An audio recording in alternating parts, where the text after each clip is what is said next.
Le capitaine Thomas Sankara, chef de l'État du Burkina Faso, c'est l'ancienne Volta, a été tué, ainsi qu'une dizaine de ses compagnons d'armes, et immédiatement enterrés.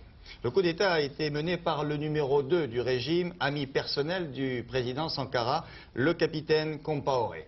Le putsch semble avoir réussi et il y aurait eu de violents combats dans la capitale, Ouagadougou. Actuellement, la situation semble calme. Toute la matinée, Michel Monponté a recueilli toutes les informations possibles. Vous allez l'entendre. En ce moment même, les communications téléphoniques sont coupées. Un message simplement est toujours diffusé à la radio. Le Conseil national de la Révolution est dissous. Le gouvernement est dissous. L'organisation militaire révolutionnaire est dissoute. Voilà ce qu'hier soir on pouvait entendre sur les ondes de la radio nationale du Burkina Faso. Mais c'est seulement ce matin, vers 11 h, que l'on apprenait que le capitaine Thomas Sankara avait été tué lors de ce coup d'État.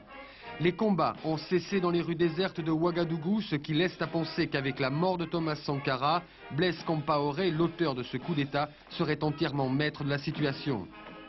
Un membre de l'ambassade de France à Ouagadougou nous raconte les premières heures de ce coup d'État.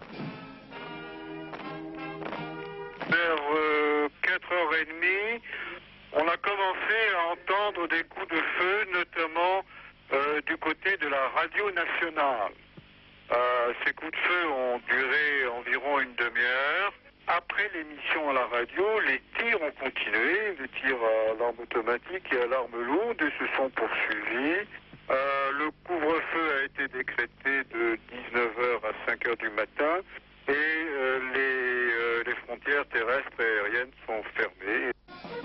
Thomas Sankara était âgé de 34 ans. Il a été renversé par le numéro 2 de son propre régime, le capitaine Blaise Compaoré, un officier de 36 ans. Cet officier lui reprochait son autocratie peut-être, mais surtout la rapidité des changements qu'il imposait à l'un des pays les plus pauvres de l'Afrique noire. Thomas Sankara, adepte du verbe révolutionnaire et du geste spectaculaire, symbolisait pour bon nombre d'observateurs le nouveau visage des dirigeants de l'Afrique noire. Ses amitiés avec Kadhafi lui avaient porté préjudice.